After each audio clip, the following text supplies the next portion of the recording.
ओम शांति। आज 31 मार्च 2025 बाबा के महावाक्य है। मीठे बच्चे, तुम अभी पुरानी दुनिया के गेट से निकलकर शांति धाम और सुख धाम में जा रहे हो। बाप ही मुक्ति जीवन मुक्ति का रास्ता बताते हैं। प्रश्न है, वर्तमान समय सबसे अच्छा कर्म कौन सा है? उत्तर है, सबसे अच्छा कर्म है मनसा वाचा कर्मणा, अंधों की लाठी बनना।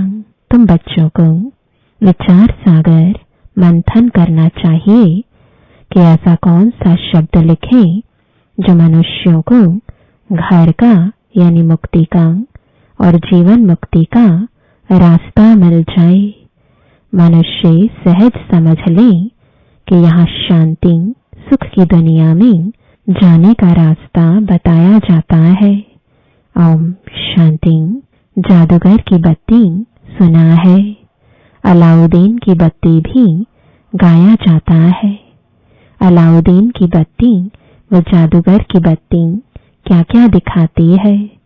वैकुंठ, स्वर्ग, सुख धाम। बत्ती को प्रकाश कहा जाता है। अभी तो अंधियारा है ना। अभी यह जो प्रकाश दिखाने के लिए बच्चे प्रदर्शनी मेले करते हैं, इतना खर्चा करते हैं, माथा मारते हैं, पूछते हैं बाबा इनका नाम क्या रखें? यहाँ बॉम्बे को कहते हैं गेटवे ऑफ इंडिया। स्टीमर पहले बॉम्बे में ही आते हैं। दिल्ली में भी इंडिया गेट है। अब अपना यह है गेट ऑफ मुक्ति जीवन मुक्ति। दो गेट्स है ना। हमेशा गेट दो होते हैं, इन और आउट। एक से आना, दूसरे से जाना। यह भी ऐसे है।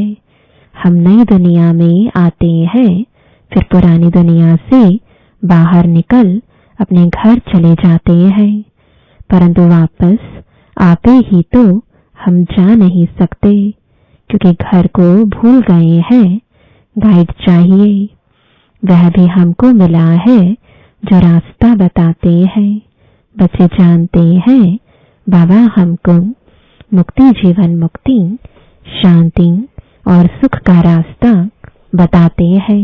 तो गेट ऑफ शांति धाम सुख धाम लिखे। विचार सागर मंथन करना होता है ना। बहुत ख्यालात चलते हैं। मुक्ति जीवन मुक्ति किसको कहा जाता है वह भी कोई को पता नहीं है। शांति और सुख तो सभी चाहते हैं।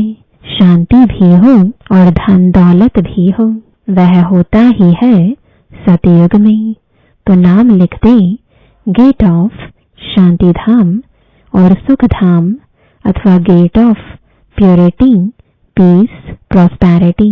यह तो अच्छे अक्षर है। तीनों ही यहाँ नहीं है, तो इस पर फिर समझाना भी पड़े।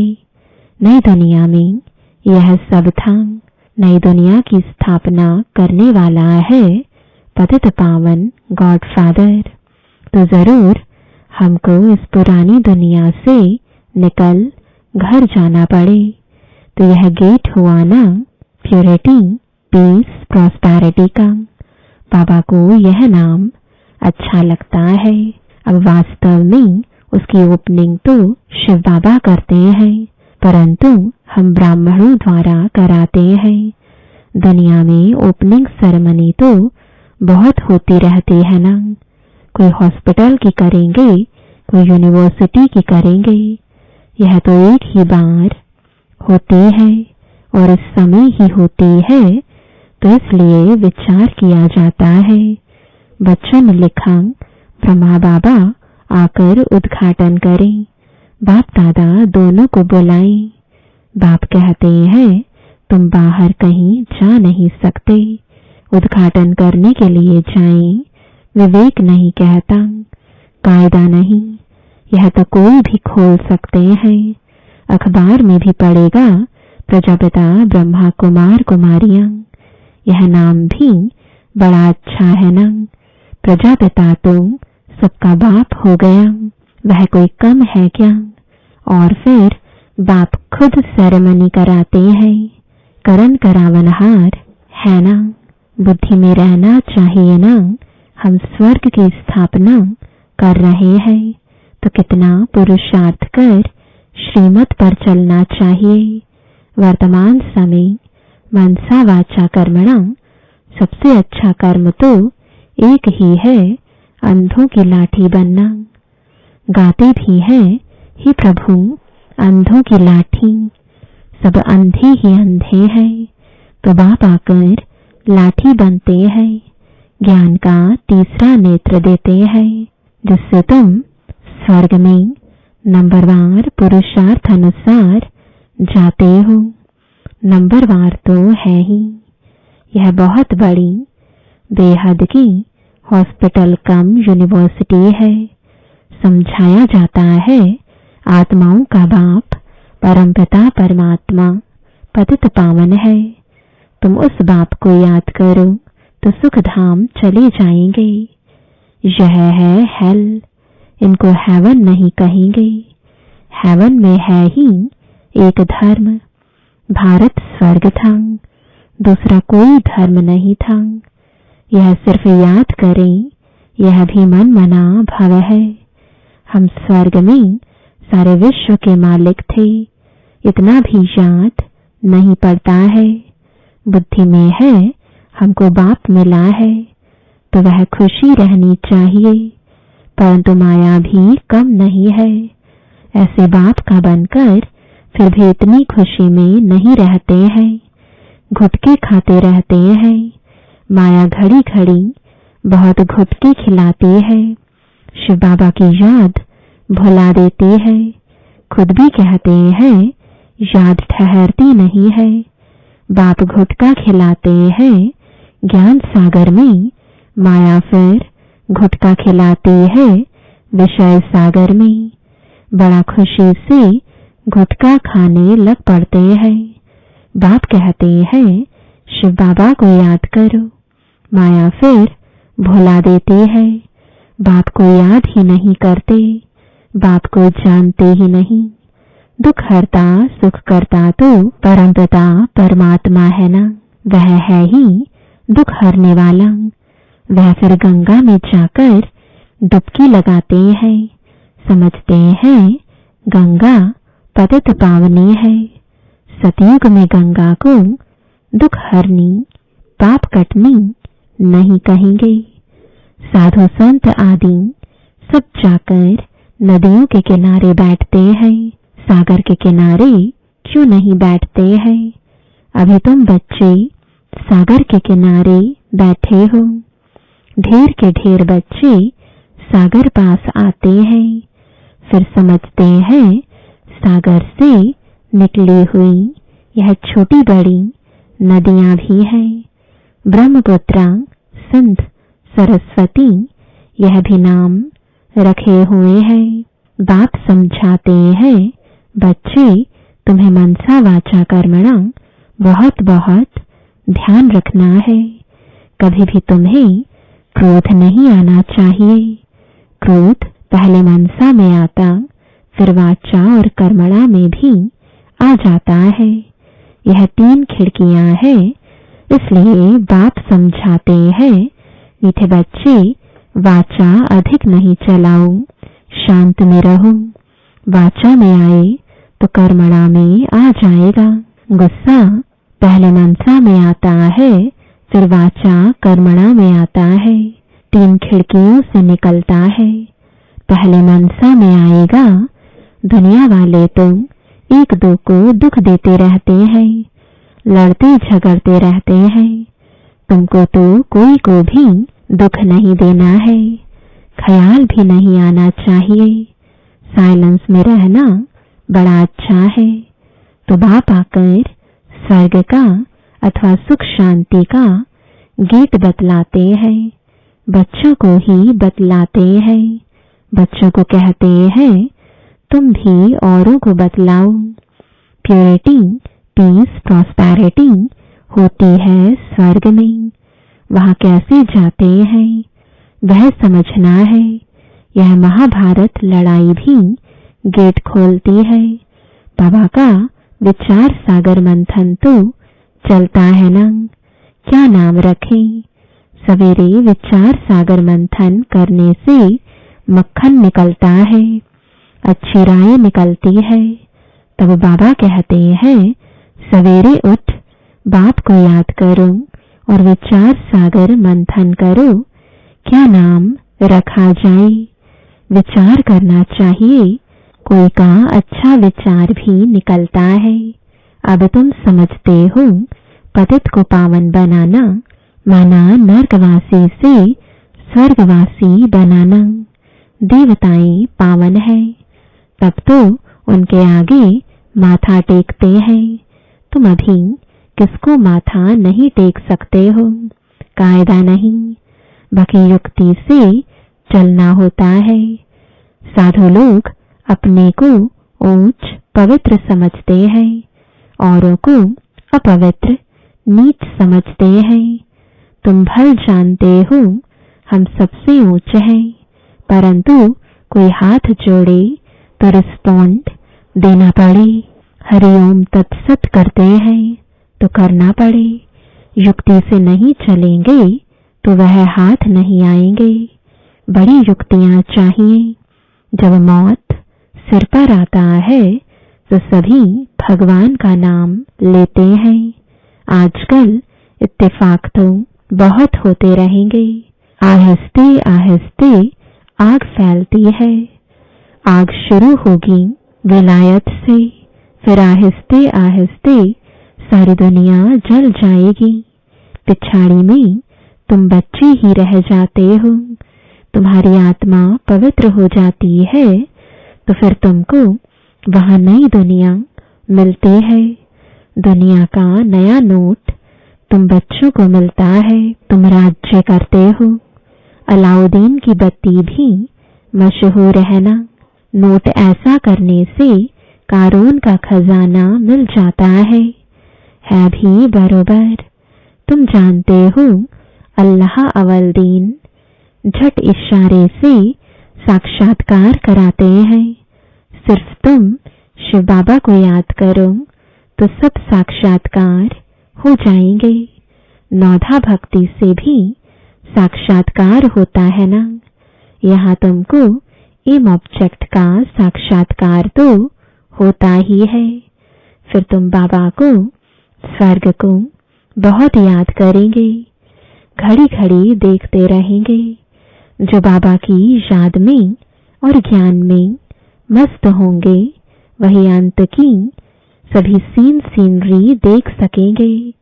बड़ी मंजिल है अपने को आत्मा समझ बाप को याद करना। मासी का घर नहीं है, बहुत मेहनत है, याद ही मुख्य है। जैसे बाबा दिव्य दृष्टि दाता है तो स्वयं अपने लिए दिव्य दृष्टि दाता बन जाएंगे। जैसे भक्ति मार्ग में तीव्र वेग से याद करते हैं तो साक्षात्कार होता है। अपनी मेहनत से जैसे दिव्य दृष्टि दाता बन जाते हैं, तुम भी याद की मेहनत में रहेंगे तो बहुत खुशी में रहेंगे और साक्षात्कार होते रहेंगे। यह सारी दुनिया भूल जाए, मन मना भव हो जाए, बाकी क्या चाहिए। योग बल से फिर तुम अपना शरीर छोड़ देते हो। भक्ति में भी मेहनत होती है, इसमें भी मेहनत चाहिए। मेहनत का रास्ता बाबा बहुत फर्स्ट क्लास बताते रहते हैं। अपने को आत्मा समझने से फिर देह का भान ही नहीं रहेगा। जैसे बाप समान बन जाएंगे, साक्षात्कार करते रहेंगे, खुशी भी बहुत रहेगी। रिजल्ट सारी पिछाड़ी की गाई हुई है। अपने नाम रूप से भी न्यारा होना है तो फिर दूसरे के नाम रूप को याद करने से क्या हालत होगी। नॉलेज तो बहुत सहज है। प्राचीन भारत का योग जो है जादू उसमें है। बाबा ने समझाया है ब्रह्मज्ञानी भी ऐसे शरीर छोड़ते हैं। हम आत्मा है, परमात्मा में लीन होना है। लीन कोई होते नहीं है ब्रह्मज्ञानी। बाबा ने देखा है बैठे बैठे शरीर छोड़ देते हैं। वायुमंडल बड़ा शांत रहता है, सन्नाटा हो जाता है। सन्नाटा भी उनको भासेगा जो ज्ञान मार्ग में होंगे, शांत में रहने वाले होंगे। बाकी कई बच्चे तो अभी बेबीज हैं, घड़ी घड़ी गिर पड़ते हैं। इसमें बहुत बहुत गुप्त मेहनत है। भक्ति मार्ग की मेहनत प्रत्यक्ष होती है। माला फेरो, कोठी में बैठ भक्ति करो। यहाँ तो चलते फिरते तुम याद में रहते हो।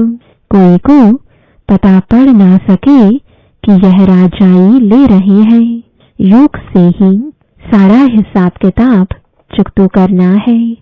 ज्ञान से थोड़े ही चुकतो होता है। हिसाब किताब चुकतो होगा याद से। कर्म भोग याद से चुकतो होगा। यह है गुप्त। बाबा सब कुछ गुप्त सिखलाते हैं। अच्छा, मीठे मीठे सिखिलदे बच्चों प्रति माता पिता बाप दादा का याद प्यार और गुड मॉर्निंग।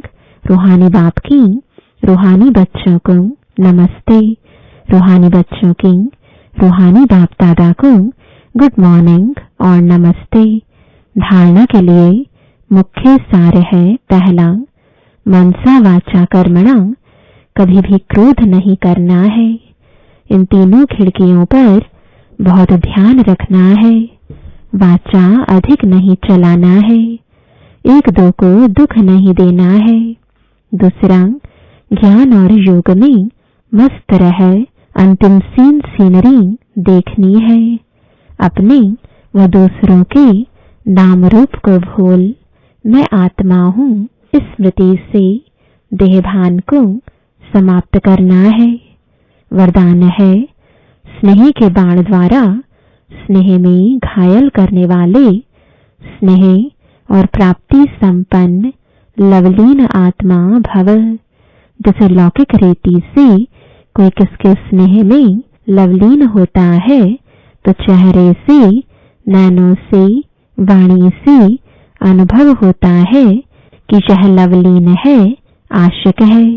ऐसे जब स्टेज पर जाते हो तो जितना अपने अंदर बाप का स्नेह इमर्ज होगा उतना ही स्नेह का बाण औरों को भी स्नेह में घायल कर देगा। भाषण की लिंक सोचना, पॉइंट दोहराना, यह स्वरूप नहीं हो। स्नेह और प्राप्ति का संपन्न स्वरूप लवलीन स्वरूप हो। अथॉरिटी होकर बोलने से उसका प्रभाव पड़ता है। स्लोगन है, संपूर्णता द्वारा समाप्ति के समय को समीप लाओ। आज का अव्यक्त इशारा, सत्यता और सभ्यता रूपी कल्चर को अपनाओ। यह तो सब समझने लगे हैं कि यह कोई है, लेकिन यही है और यह एक ही है। यह हलचल का हल अब चलाओ। अभी और भी है, यह भी है, यहाँ तक पहुँचे हैं, लेकिन यह एक ही है। अभी ऐसा तीर लगाओ, धरनी तो बन गई और बनती जाएगी, लेकिन जो फाउंडेशन है, नवीनता है, बीज है, वह है नया ज्ञान, निस्वार्थ प्यार है, रूहानी प्यार है। यह तो अनुभव करते हैं, लेकिन अभी प्यार के साथ साथ ज्ञान की अथॉरिटी वाली आत्माएं हैं। सत्य ज्ञान की अथॉरिटी है। यह प्रत्यक्ष करो, तब प्रत्यक्षता हो। ओम शांति।